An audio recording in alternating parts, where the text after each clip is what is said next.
നമസ്കാരം. JB ജംഗ്ഷനിലേക്ക് സ്വാഗതം. കഴിഞ്ഞ ദിവസം നമ്മോടൊപ്പം ഉണ്ടായിരുന്നത് കേരളത്തിന് മാതൃകയായ ഒരുപക്ഷെ ഹൃദയത്തിൻ്റെ ഭാഷയിൽ സംസാരിക്കുന്ന ഒരു ഡോക്ടറായിരുന്നു. മറ്റാരുമല്ല, ചാക്കോ പെരിയപുരം.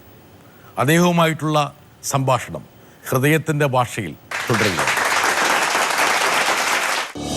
താങ്കളുടെ ഹൃദയത്തിലൂടെ ഒരുപാട് വികാര വിക്ഷോഭങ്ങൾ ഇപ്പോൾ കടന്നു പോകുന്നുണ്ടോ? ഞാൻ ഇതുപോലത്തെ ഒരു പ്രോഗ്രാമിന് ആദ്യമായിട്ടാണ് വരുന്നത്. അതിൻ്റെ ടെൻഷനുണ്ടോ? ജോൺ ബ്രിട്ടാസിൻ്റെ മുൻപിൽ ഇരിക്കുമ്പോൾ തന്നെ എനിക്കൊരു വളരെ അഭിമാനമുണ്ട്. അതിൻ്റേതായിട്ടുള്ളൊരു വികാരഭേദങ്ങളുണ്ട്. ഒരു ഹൃദയ ശസ്ത്രക്രിയ ചെയ്യുമ്പോൾ എനിക്ക് അങ്ങനത്തെ ഉള്ളൊരു വികാരഭേദങ്ങളില്ലല്ലോ. ഞാൻ എല്ലാ ദിവസവും റെഗുലറായിട്ട് ചെയ്യുന്ന ഒരു അതിനേക്കാൾ ടെൻഷൻ പിടിച്ചൊരു പരിപാടിയാണ് ഈ ഷോയിൽ പങ്കെടുക്കാന്നുള്ളത്. തീർച്ചയായിട്ടും. ഹൃദയത്തിൻ്റെ ഭാഷയിലൊക്കെ സംസാരിക്കാന്ന് പറയും. ഏതാ ഭാഷ ഹൃദയത്തിൻ്റെ ഭാഷ? ഹൃദയത്തിൻ്റെ ഭാഷ എന്ന് പറയുന്നത് സത്യത്തിൻ്റെ ഭാഷയാണ്. ഹൃദയത്തിൻ്റെ ഭാഷയിലാണോ ജേമിയോട് ആദ്യം സംസാരിച്ചത്? തീർച്ചയായിട്ടും. പ്രണയവിവാഹമായിരുന്നു? അല്ല. ഇത്രയും ഹൃദയമുള്ള ഡോക്ടർ എന്തുകൊണ്ടൊരു പ്രണയവിവാഹം കഴിച്ചില്ല? അതാണ് ഒരുപാട് മുരടന്മാരെയൊക്കെ കൊണ്ടുവന്ന് ഇരുത്തുന്ന ഒരു കസേരയാണ്. ഇവിടെ ഈ കസേരയിൽ ഹൃദയത്തെ കൈകാര്യം ചെയ്യേണ്ട അതേ തന്മയത്വത്തോടെയാണ് എനിക്കിപ്പോൾ ഡോക്ടറെ കൈകാര്യം ചെയ്യേണ്ടി വരുന്നത്. ഡോക്ടർക്ക് പത്മശ്രീ ലഭിച്ചപ്പോൾ യഥാർത്ഥത്തിൽ പത്മശ്രീ കൊടുക്കേണ്ടി വരുന്ന ഡോക്ടറുടെ ഭാര്യയ്ക്കാണെന്ന് പറഞ്ഞത്. തീർച്ചയായിട്ടും. പെട്ടെന്ന് താങ്കളോട് ഞാൻ ചോദിക്കുകയാണ്, ഡോക്ടർ ആ ചെറു വിമാനത്തിൽ താങ്കൾ കയറുന്നു, താങ്കളോടൊപ്പം മിടിക്കുന്ന ഒരു ഹൃദയമുണ്ട്. Recipient should not know who is a donor. അതാണ് ഐഡിയൽ സിറ്റുവേഷൻ. അതാണ്. ഒരുപക്ഷെ അവിടെ ആ പെട്ടിയിലിരിക്കുന്ന ഹൃദയത്തെക്കാൾ കൂടുതൽ മിടിച്ചിരുന്നത് വേണമെങ്കിൽ ഡോക്ടറുടെ ഹൃദയമായിരിക്കാം. ആദ്യത്തെ ഹാർട്ട് റീട്രാൻസ്പ്ലാന്റ്, ഹൃദയം ഘടിപ്പിച്ച ഒരാൾക്ക് വീണ്ടും ഒരു ഹൃദയം വെച്ച് കൊടുക്കുന്ന ആ റെക്കോർഡ് താങ്കൾ അവിടെ കരസ്ഥമാക്കി. ഗിരീഷ് അല്ലേ? ഒരു ഹൃദയം വെക്കുന്നു, ആ ഹൃദയം പ്രവർത്തനരഹിതമാകുന്നു.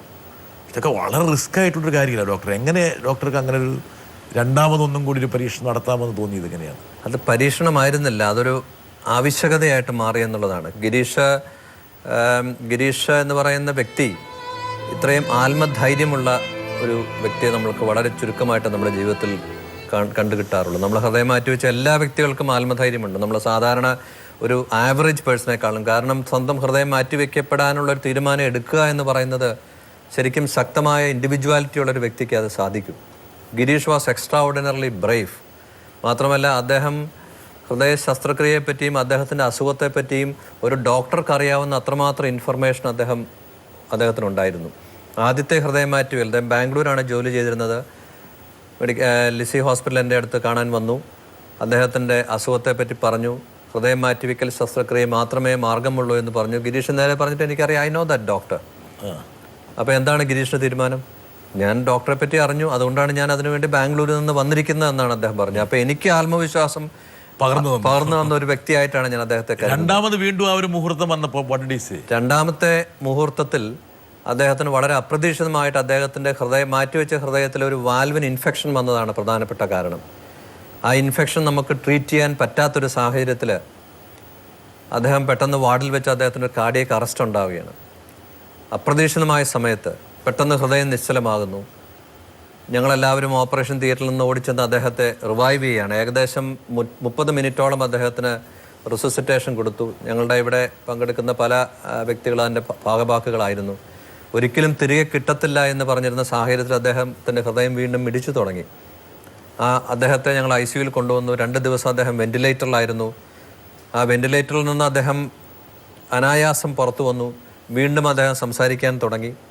ആ സമയത്താണ് ഗിരീഷിനോട് ഞാൻ പറയുന്നത്, ഗിരീഷെ, നമ്മൾക്ക് ബുദ്ധിമുട്ടുണ്ട്, ഒന്നുകിൽ ഗിരീഷിൻ്റെ ഹൃദയം മാറ്റിവെക്കണം വീണ്ടും, അല്ല എന്നുണ്ടെങ്കിൽ ഈ ഇൻഫെക്ഷൻ വന്ന വാൽവ് മാറ്റിവെക്കണം.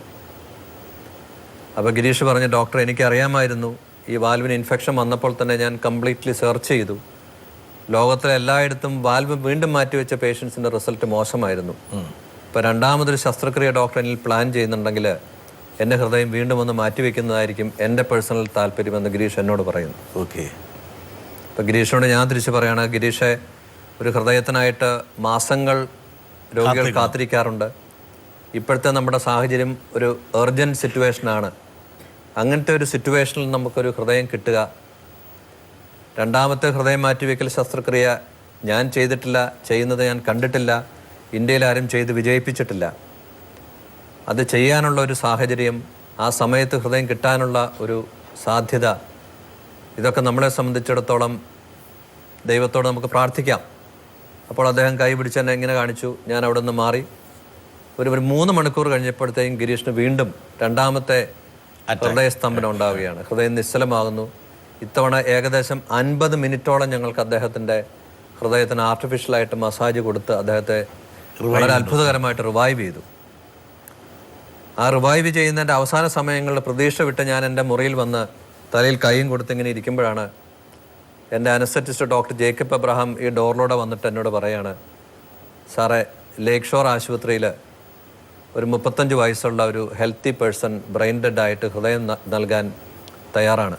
അപ്പോൾ ഞാൻ കൈയെടുത്തിട്ടും പെട്ടെന്ന് ഡോക്ടർ ജേക്കബിൻ്റെ മുഖത്തേക്ക് നോക്കി. ജേക്കബ് ഗ്രൂപ്പ് സെയിം ഗ്രൂപ്പാണ്, മാച്ച് ചെയ്യുന്നതാണ്.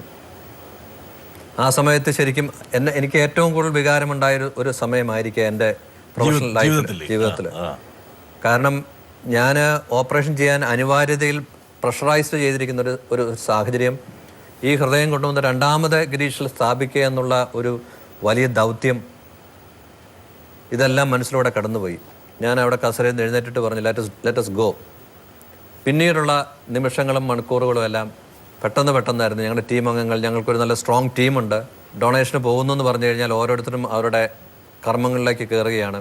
ഇൻസ്ട്രുമെൻറ്റ്സ് തയ്യാറാക്കുന്നു, ഒരാൾ ഐസ് തയ്യാറാക്കുന്നു, ഒരാൾ പെട്ടി ശരിയാക്കുന്നു, ഒരാൾ ബാഗ് റെഡിയാക്കുന്നു, ചിലർ ആംബുലൻസ് റെഡിയാക്കുന്നു. ഞങ്ങളുടെ ട്രാൻസ്പ്ലാന്റ് കോർഡിനേറ്റർ രാജേഷ് അതിനുള്ള എല്ലാ സംരംഭങ്ങളും നടത്തുന്നു. ഇതുപോലത്തുള്ള ഒത്തിരി ആക്ടിവിറ്റീസ് ഞാൻ അറിയാതെ തന്നെ സെറ്റായിട്ട് നടക്കുകയാണ്.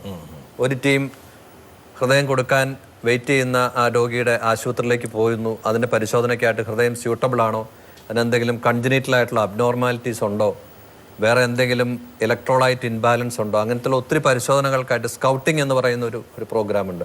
കാർഡിയോളജിസ്റ്റ് ഡോക്ടർ ജോസഫ്, അവരുടെ ടീം എല്ലാവരും കൂടെ അങ്ങോട്ട് പോകുന്നു, ഡോക്ടർ ജേക്കബ് ഉൾപ്പെടെ. അതെല്ലാം യാന്ത്രികമായിട്ട് നടക്കുകയാണ്. അങ്ങനെ 1-2 മണിക്കൂറിനകം എല്ലാം നമ്മൾ സെറ്റാകുന്നു. അന്ന് രാത്രിയിൽ തന്നെ ലേക്ക് ഷോറിൽ പോയി ആ ഹൃദയം എടുത്തുകൊണ്ടുവന്ന് പിറ്റേ ദിവസം രാവിലെ 8 മണിയായപ്പോൾ പുതിയ ഹൃദയം ഗിരീഷിൻ്റെ ശരീരത്തിൽ സ്പന്ദിക്കാൻ തുടങ്ങി. അത് വലിയൊരു ചരിത്രമായിരുന്നു. അത് ഗിരീഷിൻ്റെ ആത്മധൈര്യം. ഞങ്ങൾക്കത് ആ സമയത്ത് ഹൃദയം കാർഡിയക് അറസ്റ്റ് വന്നിട്ട് നിമിഷങ്ങൾക്കകം, അല്ലെങ്കിൽ അത് റിവൈവ് ചെയ്യുന്ന സമയത്ത് ഒരു അവയവം ദാനം ചെയ്യാനായിട്ട്, അതേ ഗ്രൂപ്പിലുള്ള അവയവം ദാനം ചെയ്യാനായിട്ടൊരു ഒരാൾ വന്നു. ദൈവികമായിട്ടുള്ള ഇടപെടൽ എന്നുള്ളതല്ലാണ്ട് അതിനെ കൂടുതലായിട്ട് നമുക്കൊന്നും പറയാനില്ല. അങ്ങനെ രണ്ടാമതൊരാളുടെ ഹൃദയം മാറ്റിവെച്ചു എന്നുള്ള ഇന്ത്യയിലെ റെക്കോർഡ് താങ്കൾക്ക് സ്വന്തമാക്കിയത് ഈ ഗിരീഷിൻ്റെ രണ്ടാമത്തെ ഹൃദയ ശസ്ത്രക്രിയയാണ്.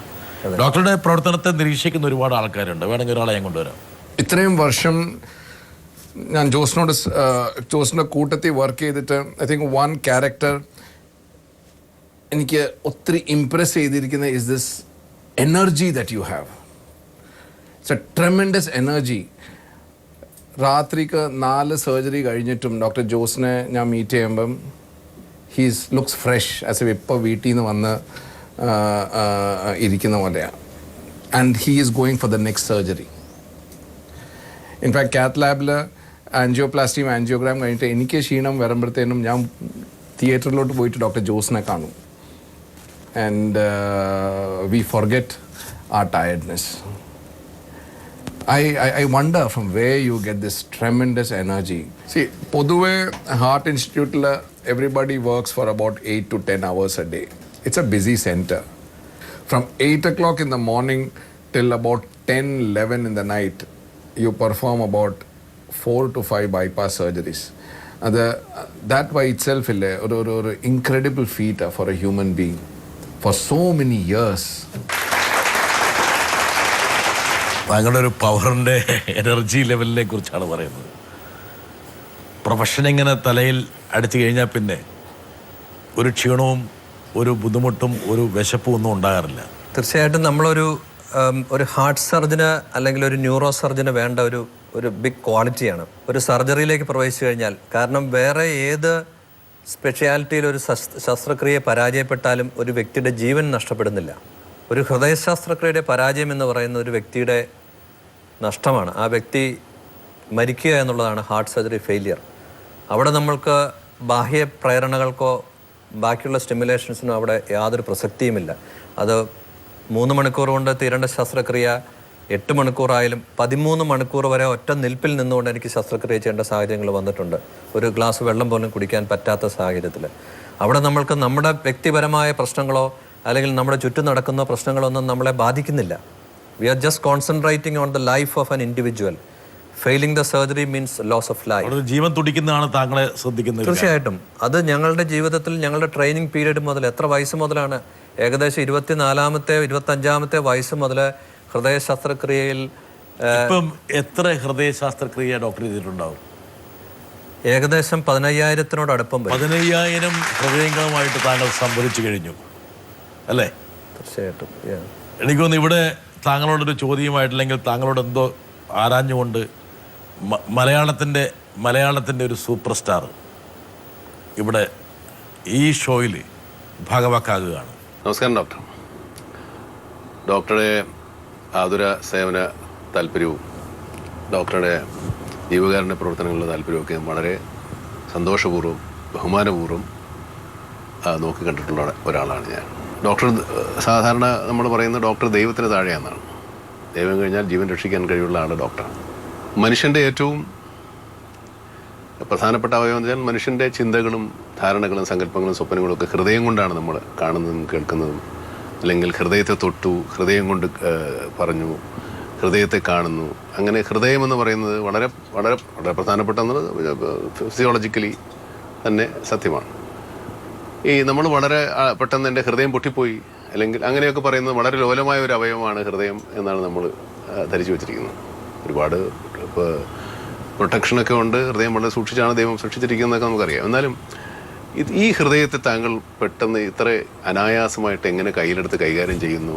പലരും കേട്ടില്ലേ, ചില കാമുകന്മാരുടെ ഹൃദയം എടുത്ത് അമ്മാനമാടി എന്നൊക്കെ പറയുന്ന പോലെ അത്ര ലാഘവത്തോടുകൂടി ഈ ഹൃദയം എടുത്ത് നിങ്ങൾ ഇതെങ്ങനെയാണ് എന്താണ് ഇതിൻ്റെ ടെക്നിക്ക്, എന്താണ് ഇതിൻ്റെ മാജിക്? അത് നമ്മൾ thank you Mammootty for the comments. നമ്മൾ ഹൃദയവുമായിട്ട് ബന്ധപ്പെട്ട് നമ്മൾ നേരത്തെ പറഞ്ഞതുപോലെ നമ്മൾ വികാരങ്ങളും വിചാരങ്ങളും എല്ലാം നമ്മളെ ബന്ധപ്പെടുത്തുന്നത് കൊണ്ടാണ് ഹൃദയത്തിന് ഇത്രമാത്രം ഒരു പ്രാധാന്യം കിട്ടുന്നത്. അപ്പോൾ ഞാൻ കഴിഞ്ഞ ദിവസം എന്നോട് ആരോ ചോദിച്ചപ്പോഴത്തേക്ക് ഞാൻ പറഞ്ഞു, ശരീരത്തിലെ ഏറ്റവും ബ്യൂട്ടിഫുൾ ആയിട്ടുള്ള അവയവങ്ങളിലൊന്നാണ് ഹൃദയം. മറ്റൊന്ന് ഏതാണെന്ന് ചോദിച്ചു കഴിഞ്ഞാൽ ദാറ്റ് ഈസ് കണ്ണാണ്. കണ്ണുകളും ഹൃദയവുമാണ് ശരീരത്തിലെ ഏറ്റവും ബ്യൂട്ടിഫുൾ ആയിട്ടുള്ള അവയവങ്ങൾ.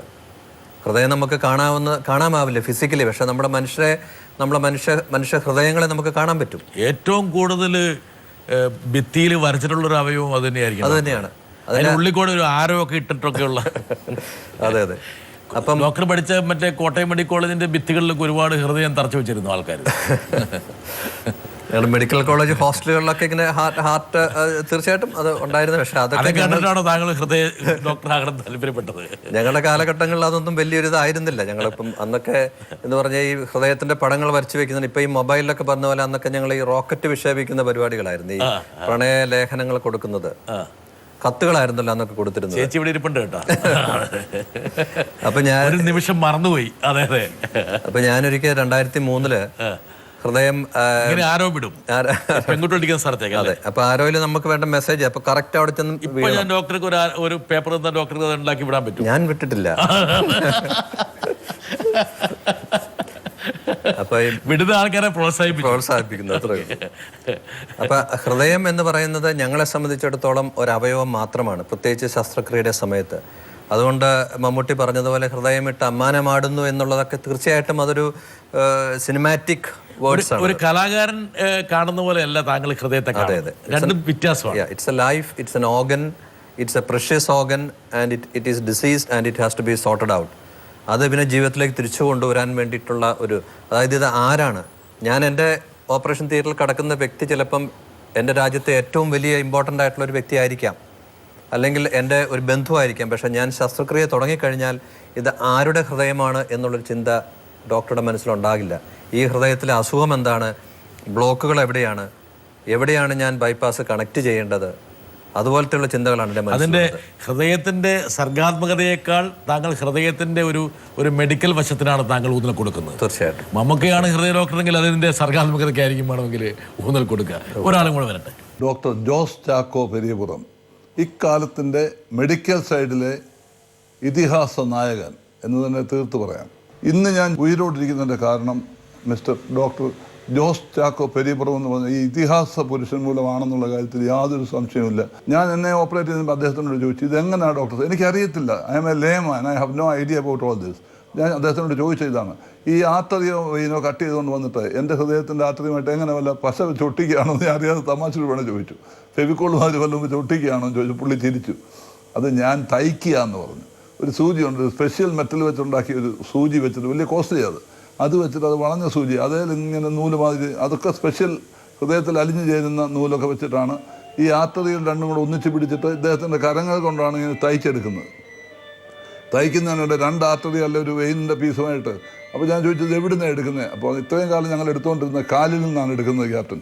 പക്ഷേ ഇപ്പോൾ എടുക്കുന്നത് ക്യാപ്റ്റൻ ഇവിടെ ഒരു ചെസ്റ്റിൽ ഒരു റൂഡിമെൻ്ററി ബ്രസ്റ്റ് ഏരിയ ഉണ്ടല്ലോ ഇവിടെ, ഇതിനടിയിൽ കൂടാണ് ഏറ്റവും നല്ല ആർട്ടറി പോകുന്നത്. ഈ ആർട്ടറിയാണ് ഞങ്ങൾ മുറിച്ചെടുത്ത് ക്യാപ്റ്റൻ്റെ ഹൃദയത്തിൽ നിന്ന് കട്ട് ചെയ്തെടുത്ത് ബൈപ്പാസായിട്ട് കണക്ട് ചെയ്യുന്നത് ഞങ്ങൾ. അങ്ങനെയാണ് അത് തയ്ച്ച് ഞാൻ ചേർക്കുകയാണ്. അപ്പോൾ ഞാൻ ഇതിനിടെ കൂടെ വല്ല തയ്ക്കുമ്പം കൊച്ചു ഫ്ലഷ് അല്ലേ, അപ്പോൾ വല്ല ബ്ലഡ് വല്ലതും ലീക്ക് ചെയ്ത് പോകില്ലേ, അവിടെയാണ് ലീക്ക് വരാതെ തയ്ക്കുന്നതാണ് അതിൻ്റെ മികവെന്ന് പറയുന്നത്. അദ്ദേഹം അത് ലീക്ക് വരാതെ തയ്ച്ച് പിടിച്ച് നോക്കി കൺഫേം ചെയ്യും ബ്ലഡ് ഫ്ലോ ഒന്നും ഇല്ല എന്ന് മനസ്സിലാക്കിയതിന് ശേഷമാണ് രണ്ടാമത് അടയ്ക്കുന്നത്. ഈ ക്യാപ്റ്റൻ രാജു താങ്കളോടുള്ള ആദരവും ബഹുമാനവും മനസ്സിൽ സൂക്ഷിച്ചുകൊണ്ടാണ് പറയുന്നത്. ഒരുപക്ഷെ 15,000 പേരും താങ്കൾ നേരിട്ട് കൈകാര്യം ചെയ്ത 15,000 ഹൃദയത്തിൻ്റെയും ഉടമകൾക്ക് ഇതുപോലുള്ള ഒരുപാട് കാര്യങ്ങൾ പറയാനുണ്ട്. ഈ സ്റ്റുഡിയോയിൽ നമ്മോടൊപ്പം ഒരുപക്ഷെ താങ്കളുടെ ഹൃദയ വായ്പിന് പാത്രമായ ഒരു വ്യക്തിയുണ്ട്, ശ്രുതി. പറയൂ, ഡോക്ടറോട് എന്താ പറയാ, സമൂഹത്തോട് എന്താ പറയാനുള്ളത്? ആരാണ് ശ്രുതി? പറ. എൻ്റെ പേര് ശ്രുതി. ഞാൻ ഒരു മെഡിക്കൽ ലാബ് ടെക്നീഷ്യൻ ആയിരുന്നു വർക്ക് ചെയ്തുകൊണ്ടിരുന്നത്. ഹാർട്ടിന് ഇങ്ങനെ ഒരു പ്രോബ്ലം ഉണ്ട്, ഇങ്ങനെ മാറ്റി വെക്കണമെന്നൊക്കെ സാർ ആദ്യം പറഞ്ഞപ്പോൾ ശ്രുതിയുടെ ഹൃദയം വേറൊരു ഹൃദയമാണ്. അതെ, ശ്രുതി ജനിച്ചപ്പോഴുള്ള ഹൃദയമല്ല. ഇപ്പോൾ എത്രാമത്തെ വയസ്സിലാണ് ഹൃദയം മാറ്റി വെച്ചത്? 24. അപ്പൊ ഒരുപാട് ബോയ് ഫ്രണ്ട്സ് ആ ഹൃദയത്തിന്റെ കൂടെ പോയി അല്ലേ? അയ്യോ, അല്ലേ ഡോക്ടറെ? പഴയ ഹൃദയത്തിലുള്ള അവരെയൊക്കെ ഡിലീറ്റ് ചെയ്ത് കളഞ്ഞല്ലേ? പോയി. ശരിയല്ലേ പറഞ്ഞേ? ശരിയാണ്. ഇല്ല, അങ്ങനെയൊന്നുമില്ല. അങ്ങനെ ഉണ്ടെന്ന് പറഞ്ഞു ഡോക്ടർ തന്നെ പറഞ്ഞു. ഡോക്ടർ അതൊക്കെ കണ്ടിരുന്നു എക്സ്റേ ചെയ്തപ്പോൾ. ഡോക്ടർക്ക് കാണാൻ കഴിഞ്ഞിരുന്നു ഒരുപാട് ആൾക്കാരുടെ ഹൃദയത്തിന്റെ പാടം അവിടെ. അത് ഡിലീറ്റ് കളഞ്ഞല്ലേ? എന്നിട്ട് 24-ാമത്തെ വയസ്സിൽ പറ. 24-ാമത്തെ വയസ്സിലാണ് എനിക്ക് ഈ ട്രാൻസ്പ്ലാന്റ് ചെയ്യുന്നത്. ഇതൊരു ചങ്ങനാശ്ശേരിയിലുള്ള ജോസഫ് എന്ന് പറയുന്ന ചേട്ടൻ്റെ ഹാർട്ടാണ് ഇപ്പോൾ വച്ചിരിക്കുന്നത്. ഇപ്പൊ എത്ര കാലമായി? ഇപ്പം 2 വർഷം. ഈ കഴിഞ്ഞ 13-ാം തീയതി വന്നപ്പോൾ 2 വർഷം തികച്ചു. ശ്രുതി, ഞാൻ 1-2 ചോദ്യം ചോദിച്ചോട്ടെ? എന്താ കാരണം വെച്ചാൽ ഞങ്ങളെപ്പോലുള്ള ലേമൻസിന്, പ്രേക്ഷകർക്ക് മനസ്സിൽ വയ്ക്കരുത്, ഇത് എൻ്റെ ശരീരത്തിൽ മിടിക്കുന്ന ഹൃദയം വേറൊരാളെ ആണ് എഴുന്നേൽക്കുമ്പോഴും അല്ലെങ്കിൽ വേറെ തോന്നിയിട്ടില്ല. ഇല്ല. എപ്പോഴെങ്കിലും വേറൊരാളുടെ മുഖം മനസ്സിലേക്ക് വരുന്നുണ്ടോ? ഇല്ല, അങ്ങനെ തോന്നിയിട്ടേ ഇല്ല. അങ്ങനെ തോന്നരുതെന്ന് ഡോക്ടർ പറഞ്ഞുകൊണ്ടാണോ? ഇല്ല, അങ്ങനെ പറഞ്ഞുകൊണ്ടല്ല. എനിക്ക് അങ്ങനെ തോന്നിയിട്ടില്ല. അങ്ങനെ ഒരു ഓപ്പറേഷൻ കഴിഞ്ഞുവെന്നോ, ഇല്ല, അങ്ങനെ ഒരു ഓപ്പറേഷൻ കഴിഞ്ഞുവെന്നോ, ഇങ്ങനെ മറ്റൊരാളുടെ ഹാർട്ടാണ് ഇരിക്കുന്നതെന്നോ ഒരു തോന്നിയിട്ടേ ഇല്ല. അങ്ങനെ ഒരു വ്യത്യാസമേ ഇല്ല. ഒരു വ്യത്യാസം തോന്നിയിട്ടില്ല. നേരത്തെ ഞങ്ങൾ പറഞ്ഞ ആ ഒരു വ്യത്യാസം ഒഴിച്ചാൽ വേറൊരു വ്യത്യാസം ഉണ്ടായിട്ടില്ല. ഇല്ല. അല്ലേ?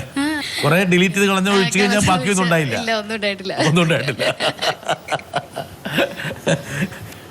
ഹൃദയം തന്ന ആളോടുള്ള എന്താ ശ്രുതി, അദ്ദേഹത്തെ കുറിച്ച് ചിന്തിക്കുമ്പോഴെന്താണ്?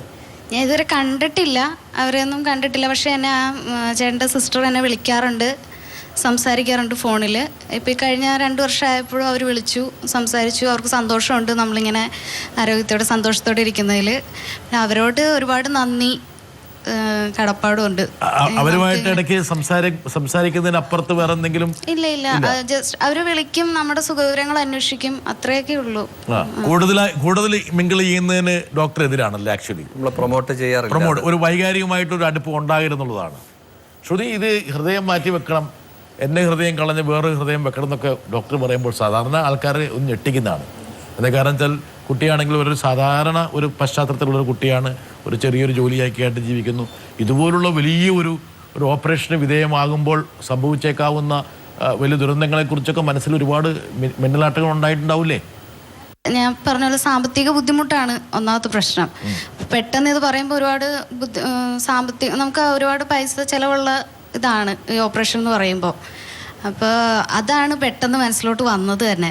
ഇതിനുള്ള ഇത് എങ്ങനെ ഉണ്ടാക്കും എന്നുള്ളതായിരുന്നു. സാമ്പത്തിക ബുദ്ധിമുട്ടൊന്നും, വേറൊന്ന് എൻ്റെ ഹൃദയം എങ്ങനെ മാറ്റിക്കിട്ട് വേറൊരു ഹൃദയം എടുത്ത് വെക്കുന്നു, അതൊന്ന് സങ്കല്പിക്കുമ്പോൾ ഉണ്ടാകുന്നൊരു പേടിയായിരുന്നു.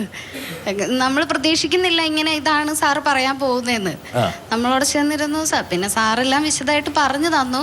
വളരെ തന്മയത്തോടെ എല്ലാം പറഞ്ഞു തന്നു. അന്നേരം ഞാൻ കേട്ടിരുന്നു. ഈ ഹൃദയം മാറ്റി വെക്കുന്നു പറഞ്ഞപ്പോഴെന്താണ് ശ്രുതിക്ക് ഇവിടെ ഒരു ചുറ്റി കൊണ്ട് ഇടി അടിച്ച പോലെ? സാറിന്റെ മുമ്പ് വെച്ച് കുഴപ്പമൊന്നുമില്ലായിരുന്നു.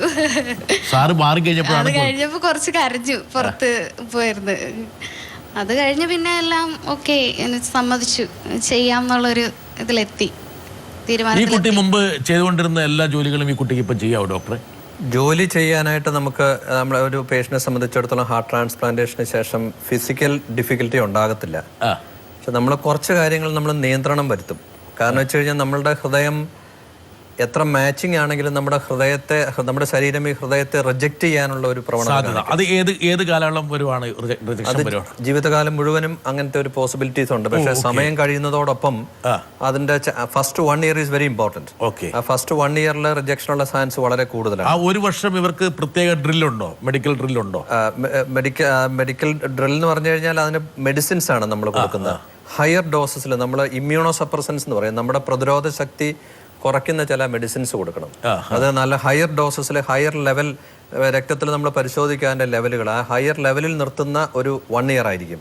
ആ സമയത്ത് ഈ ഹൃദയത്തെ റെസിസ്റ്റ് ചെയ്യാനുള്ള അല്ലെങ്കിൽ പ്രതിരോധിക്കാനുള്ള കഴിവ് നമ്മൾ കുറയ്ക്കുന്നതോടൊപ്പം നമ്മളുടെ മറ്റ് അണുബാധകളെ ചെറുക്കാനുള്ള റെസിസ്റ്റൻസ് നമ്മുടെ ശരീരത്തിന് കുറഞ്ഞു പോകും. ഒരു വർഷം വളരെ ക്രൂഷ്യലാണ്. അതെ, ആ സമയത്ത് ഇവർക്ക് പബ്ലിക്കിലേക്ക് കൂടുതൽ മിക്സ് ചെയ്യാനും മിങ്കിൾ ചെയ്യാനുള്ള അനുവാദം നമ്മൾ അധികം കൊടുക്കാറില്ല. അതുകൊണ്ടാണ് നമുക്ക് ഈ ലിമിറ്റേഷൻസ് വരുന്നത്. അല്ല എന്നുണ്ടെങ്കിൽ ഫിസിക്കലി ഇവരെല്ലാവരും ഇപ്പോൾ തിരിച്ച് അവരുടെ ജോലിയിലേക്ക് ഏത് ജോലിയും ചെയ്യാവുന്നതാണ്. ഒരുപക്ഷെ വേണമെങ്കിൽ ഒരു ബൈപ്പാസോ അല്ലെങ്കിൽ ഒരു വേറെ ഏതെങ്കിലും തരത്തിലോ ഉള്ള ഒരു ഓപ്പറേഷന് വിധേയമായ ആളെക്കാൾ കൂടുതൽ ആരോഗ്യവാന്മാരാണ് ഹൃദയം മാറ്റിവെച്ച ആൾക്കാർ. തീർച്ചയായിട്ടും. കാരണം അവർ ജനറലി അവർ യങ്സ്റ്റേഴ്സാണ്, യുവാക്കളാണ്. അവരുടെ ഹൃദയം ഒരു നോർമൽ ഹൃദയമാണ്, നമ്മളൊരു ഗ്യാരണ്ടീഡ് ഹാർട്ടാണ്. നമ്മളെല്ലാ പരിശോധനകൾക്ക് ശേഷമാണ്. ബൈപ്പാസ് ചെയ്തൊരു വ്യക്തിയെ സംബന്ധിച്ചിടത്തോളം ഒരുപക്ഷെ ഇച്ചിരിയുടെ എൽഡർലി പേഴ്സൺ ആകാം, അവർക്ക് ഡയബറ്റീസ് കാണാം, മറ്റ് ചില പ്രശ്നങ്ങൾ, കിഡ്നിയുടെ പ്രോബ്ലംസ് കാണാം. അപ്പോൾ അവരെക്കാളെല്ലാം ഉപരിയായിട്ട് ഇവരുടെ ഹാർട്ട് വിൽ ബി മച്ച്. 24 വയസ്സുള്ള ശ്രുതിക്ക് എത്ര വയസ്സുള്ള ഹൃദയമാണ് ഡോക്ടർ വെച്ച് പിടിപ്പിച്ചത്? എൻ്റെ ഓർമ്മ ശരിയാണെങ്കിൽ 36 തോന്നുന്നു ജോസഫിന്. രാജേഷ് 36. അപ്പം 12 വയസ്സ് മൂപ്പ് കൂടി ശ്രുതിക്ക് അല്ലേ? ശ്രുതി 24 വയസ്സിൽ നിന്ന് ഒരു ഓപ്പറേഷൻ കഴിഞ്ഞപ്പോൾ 36 വയസ്സായി മാറി. ഇല്ല, പെൺകുട്ടികൾ ഒരിക്കലും വയസ്സ് കൂടി ആരും സമ്മതിക്കില്ല. ഒരിക്കലും സമ്മതിക്കുന്ന പ്രശ്നമല്ല. ഞാൻ ചോദിക്കുന്നത് അതനുസരിച്ച് എന്തെങ്കിലും ചിന്താഗതിയിൽ മാറ്റം വന്നോ? ഇല്ല, മാറ്റമൊന്നും വന്നിട്ടില്ല. ഞാൻ പഴയ ശ്രുതി തന്നെയാണ്. 2 വയസ്സ് കൂടി. അത് സമ്മതിക്കുന്നില്ല. ശ്രുതിയൊക്കെ ഒരുപാട് ആൾക്കാർക്ക് മോട്ടിവേഷനാണ്. എന്താ കാരണം എന്ന് വെച്ചാൽ ഇങ്ങനെ വന്നിരിക്കാനും ചിരിക്കാനും പറ്റുന്ന ഒരാളാണ്. വേറൊരു ഹൃദയം കൊണ്ട് ഇങ്ങനെ ചിരിക്കാൻ പറ്റും, അല്ലെങ്കിൽ ഇതൊന്നും വലിയ കാര്യമല്ല, വേണമെങ്കിൽ മെഡിക്കൽ സയൻസ് ഇത്തരത്തിലുള്ള ദുർഘടങ്ങളെയൊക്കെ അതിജീവിക്കാനുള്ള ശേഷി സ്വാഭാവികമായിട്ടും ഡോക്ടറെ പോലുള്ള വരദാനങ്ങളായിട്ടുള്ള ഡോക്ടർമാരുടെ പരിരക്ഷ കൊണ്ടുകൂടിയായിരിക്കണം ഒരാൾ വരാൻ താല്പര്യപ്പെടുന്നു. നമസ്കാരം സർ. സാറിനെ കുറിച്ച് എത്ര പറഞ്ഞാലും എനിക്ക് തോന്നുന്നില്ല, എനിക്ക് അത്രത്തോളം വാക്കുകളുണ്ടെന്ന് തോന്നുന്നില്ല. കാരണം എൻ്റെ ലൈഫിൽ അതും എത്രയും കഷ്ടപ്പാടുള്ള സമയത്ത് അച്ഛൻ്റെ ഒരു ഓപ്പറേഷൻ സാറ് ചെയ്തു, അതും ഭയങ്കര സക്സസ്ഫുൾ ഓപ്പറേഷൻ. ശരിക്കും അന്ധമായ ഒരു വിശ്വാസമായിരുന്നു സാറ്.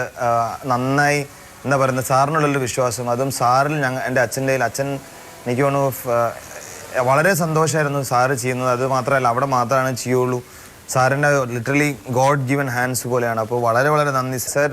എൻ്റെ ഒരു ഒറ്റ ക്വസ്റ്റ്യൻ അല്ല, എൻ്റെ ഒരു റിക്വസ്റ്റാണ്. സാറിൻ്റെ എക്സ്പീരിയൻസ്, സാറിൻ്റെ ഒരു വളരെ നല്ലൊരു ലൈഫിൽ നമ്മളെപ്പോലുള്ള ആളുകൾക്ക് അല്ലെങ്കിൽ വളർന്നു വരുന്ന ഒരു തലമുറയ്ക്ക് പറയാനായിട്ട് നല്ല 2-3 പോയിന്റ്സ്, അത് ശരിക്കും എനിക്ക് കൊണ്ട് വളരെ യൂസ്ഫുൾ ആയിരിക്കും. Please sir, eagerly waiting to hear from you. ഒരുപാട് സെലിബ്രിറ്റികളാണ് ഡോക്ടർക്ക് വേണ്ടിയിട്ട് ആശംസ ചൊരിയാൻ വേണ്ടിയിട്ട് വരുന്നത്. ഒരുപക്ഷെ ഡോക്ടർക്ക് എന്തെങ്കിലും ഒരു മെസ്സേജ് കൊടുക്കാനോ അവരെപ്പോലുള്ള ആൾക്കാർക്ക്? ശ്രീശാന്തിൻ്റെ ജീവിതം തന്നെ വളരെയധികം സന്ദേശങ്ങൾ കൊടുത്തിട്ടുണ്ടാകണം ഈ കാലഘട്ടത്തിനിടയ്ക്ക്. അദ്ദേഹം ഞങ്ങളുടെ ഹാർട്ട് കെയർ ഫൗണ്ടേഷൻ്റെ ബ്രാൻഡ് അംബാസഡറാണ്. കേരളത്തിലെ ഒരു ക്രിക്കറ്ററായിട്ട് അറിയുന്ന കാലഘട്ടം മുതൽ അദ്ദേഹവുമായിട്ട് വ്യക്തിപരമായിട്ട് എനിക്ക് ബന്ധമുണ്ട്. എൻ്റെ 2ാമത്തെ മകൻ, മൂത്ത മകൻ, അവരെല്ലാം ക്രിക്കറ്റ് പ്രേമികളായിരുന്ന സമയത്ത് ശ്രീശാന്തിൻ്റെ വീട്ടിൽ പോവുകയും അദ്ദേഹത്തിൻ്റെ കയ്യൊപ്പ് വാങ്ങിക്കുകയൊക്കെ ചെയ്തിട്ടുണ്ട്. പേഴ്സണൽ ഫ്രണ്ട്ഷിപ്പ് ഞങ്ങൾക്കുണ്ടായിരുന്നു. വളരെ aggressive and active and determined ആയിട്ടുള്ള ഒരു പ്ലെയറാണ് ശ്രീശാന്ത്. നിർഭാഗ്യവശാൽ ചില പ്രശ്നങ്ങൾ കുടുങ്ങി എന്നുള്ളതല്ലാണ്ട്, പക്ഷേ അതിൽ നിന്നും അദ്ദേഹത്തിൻ്റെ perseverance and motivation and will power കൊണ്ട് മാത്രമാണ് അദ്ദേഹം ഇന്ന് നമ്മളോടൊപ്പം വീണ്ടും ഒരു വിജയ ശ്രീലാളിതനായിട്ട് നമ്മളോടൊപ്പം വരുന്നത്. ആ പെർസീവറൻസ് ആണ് ശ്രീശാന്തിൻ്റെ ജീവിതത്തിലൂടെ ശ്രീശാന്ത് ബാക്കിയുള്ള യുവാക്കൾക്ക് കൊടുത്തൊരു സന്ദേശത്തെക്കാൾ വലിയൊരു സന്ദേശം എനിക്ക് കൊടുക്കാനുണ്ട് എന്ന് ഞാൻ ചിന്തിക്കുന്നില്ല. വളരെ വളരെ എന്തായാലും ഡോക്ടറുടെ ഹൃദയത്തിൻ്റെ ഭാഷയിലുള്ളൊരു മെസ്സേജാണ് ശ്രീശാന്തിന് കൊടുത്തത്. ശ്രീശാന്ത്, ഡോക്ടറുടെ എല്ലാ ഭാവങ്ങളും ശ്രീശാന്തിൻ്റെ ഭാവി പരിപാടികൾക്കുണ്ട് എന്ന് താങ്കൾ ഉറപ്പിക്കാം. വേറൊരാൾ, പക്ഷേ ഡോക്ടർക്ക് കാണാൻ താല്പര്യമുള്ള ഇഷ്ടമുള്ള ഒരാളും കൂടി നമ്മുടെ സ്ക്രീനിൽ ഇങ്ങനെ മറന്നിരിപ്പുണ്ട്. വരട്ടെ. നമസ്കാരം, ഡോക്ടർ ജോസ് പെരിയപ്പുറം.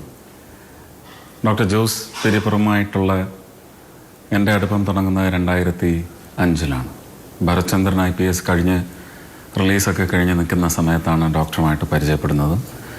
ഈ ഹാർട്ട് ഫൗണ്ടേഷനെ കുറിച്ചുള്ള ഒരു തോട്ട് അതിന് മുമ്പ് തന്നെ അദ്ദേഹം തുടങ്ങിയതാണ്. കൊച്ചിയിലുള്ള കുറച്ച് സുഹൃത്തുക്കളുമായി ചേർന്ന് അദ്ദേഹം വന്ന് ആ ഒരു തോട്ട് പ്രോസസ്സ് ഒന്ന് പങ്കുവെക്കുകയും അതിൻ്റെ അംബാസഡർ ആവണമെന്ന് പറഞ്ഞതും അതിൻ്റെ അംബാസഡറായിട്ട് ഞാൻ മനസ്സും ഹൃദയം കൊണ്ട് തന്നെ പെരുമാറി എന്ന് ആണ് ഞാൻ വിശ്വസിക്കുന്നത്. ഞാൻ ഇപ്പോഴും ഓർക്കുന്നുണ്ട്, ആദ്യമായിട്ട് ഒരുപക്ഷെ ഒരു ഹോർഡിങ്ങിൽ, പിന്നെ സ്വർണ്ണ പരസ്യങ്ങൾക്കൊക്കെ അത് ഒരുപാട് വന്നിട്ടുണ്ട്, ആദ്യമായിട്ടൊരു കൈ ഇങ്ങനെ നെഞ്ചോട് ചേർത്ത് വെച്ച് ഒരു ആഹ്വാനം, അതാദ്യമായിട്ടുണ്ടായത് കൊച്ചിയിലെ ഹാർട്ട് ഫൗണ്ടേഷന് വേണ്ടിയിട്ടാണ്. ഡോക്ടർ ജോസ് പെരിയപ്പുറത്തിൻ്റെ ചിന്ത, പ്രവൃത്തി, അതിനോട് ചേരുന്ന പ്രവർത്തനങ്ങളാണ് ഹാർട്ട് ഫൗണ്ടേഷൻ നടത്തിക്കൊണ്ടിരിക്കുന്നത്. 1000 പേർക്ക് ഫ്രീ ഹാർട്ട് സർജറി എന്ന് പറയുന്ന ഒരു കോൺസെപ്റ്റാണ് എന്നെ ഏറ്റവും അധികം ആകർഷിച്ചത്. അതിനുശേഷം ഒരുപാട് പരിപാടികൾ നടത്തി, ഒരു ഫോട്ടോഷൂട്ട് നടത്തി, വലിയ പരസ്യ പ്രചരണങ്ങൾ നടത്തി. എനിക്ക് തോന്നുന്ന 1000-ഓട് അടുക്കുകയാണ് ഹാർട്ട് സർജറി. എൻ്റെയൊക്കെ ആഗ്രഹം ഈ 1000 പേരെയും, അല്ലെങ്കിൽ അതിന് മേലെ ഉണ്ടെങ്കിൽ അത്രയും പേരെ കൊണ്ടുവന്ന ഒരു സമ്മേളനം, ഒരു പരസ്യത്തിന് വേണ്ടിയല്ല, പക്ഷെ ഒരു സമ്മേളനം നടത്തി അവരുടെ ഒരുപക്ഷെ വീണ്ടെടുത്ത് ഹൃദയ വികാരങ്ങളെ പങ്കുവയ്ക്കുന്ന ഒരു വേദി ഒരുങ്ങണമെന്ന് വലിയ ആഗ്രഹമുണ്ട്. ഡോക്ടർ അതിനുവേണ്ടി തീർച്ചയായിട്ടും പരിശ്രമിക്കുമെന്നാണ് എനിക്ക് നല്ല വിശ്വാസമുണ്ട്.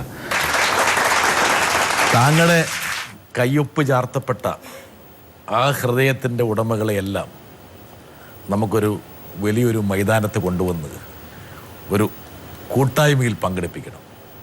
അത് വലിയൊരു സന്ദേശമായിരിക്കും. ഡോക്ടർ ഒരു പുതിയൊരു ഐഡിയ ആണ് വന്നിരിക്കുന്നത്. കാരണം വെച്ചാൽ ഇതൊരു മോട്ടിവേഷനാണ്. സുരേഷ് ഗോപിയുടെ ഒരു പ്രധാനപ്പെട്ട സജഷനാണ്. അവരെല്ലാം നമുക്കൊരു കുടക്കീഴിൽ കൊണ്ടുവരണം. എന്ത് പറയും ഡോക്ടർ? ഇത് തോന്നുന്നു തീർച്ചയായിട്ടും അതൊരു നല്ലൊരു സംഭവമായിരിക്കാം. പലപ്പോഴും ഞങ്ങളുടെ ഈ ഹാർട്ട് കെയർ ഫൗണ്ടേഷൻ സഹായിച്ച പേഷ്യൻസ് അവരുടെ ഐഡൻറ്റിറ്റി അറിയാനായിട്ട് പലപ്പോഴും ഹാർട്ട് കെയർ ഫൗണ്ടേഷൻ ശ്രമിച്ചിട്ടില്ല. വളരെ സുതാര്യമായി ട്രാൻസ്പെറൻ്റ് ആയിട്ട് നടന്നിരുന്ന ഒരു പ്രോജക്റ്റാണ്. ഈ ഹൃദയ ശസ്ത്രക്രിയകളിൽ ഭൂരിഭാഗം ശസ്ത്രക്രിയകളും നടന്നിരിക്കുന്നത് കേരളത്തിലെ ഗവൺമെൻറ് ആശുപത്രികളിലാണ്, മെഡിക്കൽ കോളേജുകളിലാണ്. ഒരുപക്ഷെ 2005 ഈ പ്രോജക്റ്റ് ഞങ്ങൾ ലോഞ്ച് ചെയ്യുമ്പോൾ, അതായത് 1000 ആളുകൾക്ക് 1000 പേഷ്യൻസിന് ഹൃദയ ശസ്ത്രക്രിയ തുടങ്ങാനുള്ള പ്രോജക്റ്റ് ലോഞ്ച് ചെയ്യുന്ന സമയത്ത് കോട്ടയം മെഡിക്കൽ കോളേജിൽ ബൈപ്പാസ് ശസ്ത്രക്രിയകൾ വളരെ വിരളമായിട്ടേ നടന്നിരുന്നുള്ളൂ. ആ കാലഘട്ടത്തിൽ ഞങ്ങൾ ഡോക്ടർമാർ കോട്ടയം മെഡിക്കൽ കോളേജിൽ ചെന്ന് അവിടുത്തെ ആദ്യത്തെ ബൈപ്പാസ് ശസ്ത്രക്രിയ ചെയ്ത് കൊടുത്ത് ആ പ്രോഗ്രാം അവിടെ ഇനീഷ്യേറ്റ് ചെയ്യിപ്പിച്ചിട്ടാണ് ഹാർട്ട് കെയർ ഫൗണ്ടേഷൻ ആ പ്രോഗ്രാം പെർപ്പച്വേറ്റ് ചെയ്യാനുള്ള സാമ്പത്തിക സഹായം കൊടുക്കുന്നത്. അത് 1000 രോഗികൾക്ക് സഹായിച്ചു എന്നുള്ളതിനേക്കാൾ ഉപരി കേരളത്തിലെ ഒരു സർക്കാർ മെഡിക്കൽ കോളേജിൽ ബൈപ്പാസ് ശസ്ത്രക്രിയ ആരംഭിക്കാനുള്ള ഒരു വലിയ പ്രചോദനമായിട്ട് ഈ 1000 ഹാർട്ട്സ് പരിണമിച്ചു എന്നുള്ളത് വളരെ ഒരു പ്രധാനപ്പെട്ട കാര്യമാണ്. ഈ 1000 രോഗികൾക്കായിട്ട് അഡ്രസ്സ് ഞങ്ങളുടെ കയ്യിലുണ്ട്. പക്ഷേ ഇവരെ ഞങ്ങൾ പേഴ്സണലായിട്ട് ആരാണെന്ന് മനസ്സിലാക്കാതെ അവരുടെ ആവശ്യങ്ങൾ മനസ്സിലാക്കി മെഡിക്കൽ കോളേജ് ചൂസ് ചെയ്ത പേഷ്യൻസിനാണ്. അപ്പോൾ അവരെല്ലാവരെയും നമ്മൾ ഒരുമിച്ച് കൊണ്ടുവരാൻ പറ്റുന്ന ഒരു വേദി ഒരുക്കുകയാണെന്നുണ്ടെങ്കിൽ സുരേഷ് ഗോപി പറഞ്ഞ പോലെ വലിയൊരു സംഭവമായിരിക്കും. അതിൽ സുരേഷ് ഗോപിയെ പോലുള്ള ആൾക്കാരെയും മമ്മൂക്കയെ പോലുള്ള ആൾക്കാരെയും പങ്കെടുപ്പിക്കുകയും ചെയ്യണം. എന്താ കാരണം വെച്ചാൽ അതൊരു മോട്ടിവേഷൻ കൂടിയാണ്. എന്താ കാരണം വെച്ചാൽ ഈ ഹൃദയം എന്നുള്ളത് അനായാസേന കൈകാര്യം ചെയ്യപ്പെടേണ്ട ഒരു കാര്യമാണ്. നമ്മൾ കാണുന്ന പോലെ വലിയൊരു ഹൃദയത്തിന് ഭാരം കൂടിയെന്നൊക്കെയുള്ള ഭാഷകൾ സാഹിത്യത്തിലും അതുപോലെ തന്നെ കലയിലും മാത്രമേ ഉള്ളൂ എന്ന് വേണമെങ്കിൽ ലോകത്തെ ബോധ്യപ്പെടുത്തേണ്ട ഒരു ബാധ്യതയുണ്ട്. ഈ ഡോണേഴ്സൊക്കെ ഞാനിങ്ങനെ എൻ്റെ ഒരു പ്രൊഫൈൽ നോക്കുമ്പോൾ പലരും സാധാരണ കുടുംബത്തിലുള്ള ആൾക്കാരാണ്, വളരെ സാധാരണ കുടുംബത്തിലുള്ള ആൾക്കാരാണ്. വലിയൊരു എലീറ്റ് ഫാമിലിയിൽ നിന്നുള്ള ഒരു ഡോണറെ കാണാൻ കഴിയുന്നില്ല എനിക്ക്. ഇതൊരു വിമർശനമാകാം, ഒരുപക്ഷെ വേണമെങ്കിൽ നമ്മുടെ സമൂഹത്തിൻ്റെ എല്ലാ ശ്രേണിയിലുള്ള ആൾക്കാരെ കണ്ണ് തുറപ്പിക്കാൻ വേണ്ടിയുള്ളൊരു ചോദ്യമായിട്ട് വേണേൽ പരിണമിച്ചേക്കാം വേണമെങ്കിൽ. എന്തുകൊണ്ട് ഒരു പ്രവണതയാണോ, അതെയോ അതൊരു ഒറ്റപ്പെട്ട സംഭവമാണോ, അതെയോ എൻ്റെ തോന്നൽ മാത്രമാണോ? ഞങ്ങളുടെ മെഡിക്കൽ ഡിസ്കഷനിലും പല പ്രാവശ്യം ഉയർന്നു വന്നിട്ടുള്ള ഒരു പോയിന്റാണത്. I think if you have noticed it yourself, that is a very good attention to that matter. നമ്മൾക്ക് ഹൃദയം തന്നിട്ടുള്ള ഈ നീലകണ്ഠ ശർമ്മ ഒരുപക്ഷെ സമൂഹത്തിലെ സാമ്പത്തികമായിട്ട് വലിയ സ്ട്രോങ് അല്ലെങ്കിലും സമൂഹത്തിലെ ഇപ്പം മന്ത്രി ശിവകുമാറുമായിട്ട് വളരെ ക്ലോസ് ബന്ധങ്ങളുണ്ടായിരുന്ന വ്യക്തിയായിരുന്നു. അതുപോലത്തെ ഉള്ളൊരു എലൈറ്റ് സർക്കിൾ, പുള്ളി ലയൺസിൻ്റെ ഒരു ഡിസ്ട്രിക്ട് പ്രസിഡന്റ് ആയിരുന്നു എന്നാണ് എൻ്റെ ഓർമ്മ ഒരു കാലഘട്ടങ്ങളിൽ. അതൊഴിച്ചാൽ ബാക്കി നമ്മുടെ ഹൃദയം ഒരു സാധാരണക്കാരനായിരുന്നു. അതെ. ജനറലി നമ്മൾക്ക് എന്തുകൊണ്ടാണത് സംഭവിക്കുന്നതെന്ന് എനിക്കറിയുണ്ട്. സാധാരണക്കാർക്കായിരിക്കാം ഒരുപക്ഷെ സാധാരണ വ്യക്തികളുടെ പ്രശ്നങ്ങൾ കൂടുതൽ മനസ്സിലാക്കാനുള്ള ഒരു മാനസികാവസ്ഥ ഉണ്ടായിരിക്കുള്ളൂ. ഹൃദയവിശാലത അവർക്കാണോ കൂടുതൽ? എനിക്ക് തോന്നിയിട്ടുണ്ട്. കാരണം അവരുടെ ജീവിതത്തിൽ ഒത്തിരി പ്രശ്നങ്ങളിലൂടെ കടന്നു പോകുന്ന വ്യക്തികളാണ്. ഒരു സമൂഹത്തിലെ ഒരു എലൈറ്റ് ഗ്രൂപ്പ് എന്ന് പറയുന്നത് അവർ വിഷമങ്ങൾ കാണുന്നുണ്ടെങ്കിലും അതിൽ ഭാഗഭാക്കാകാൻ സമയവും സാഹചര്യവും ഇല്ലാതെ നെട്ടോട്ടം ഓടുന്ന ഒരു ഗ്രൂപ്പാണ് എലൈറ്റ് ഗ്രൂപ്പ് എന്ന് പറയുന്നത്. പക്ഷേ സാധാരണ വ്യക്തികൾ, നമ്മളിപ്പോൾ ഒരു ഗ്രാമത്തിൽ ചെന്ന് കഴിഞ്ഞാൽ അവിടെ സംഭവിക്കുന്ന ഒരു പ്രശ്നത്തിന് ചുറ്റും ഏറ്റവും കൂടുതൽ നിൽക്കുന്ന സാധാരണ വ്യക്തികളായിരിക്കും. നമ്മളിപ്പോൾ സുനിലിനെ കൊണ്ടുവന്നു.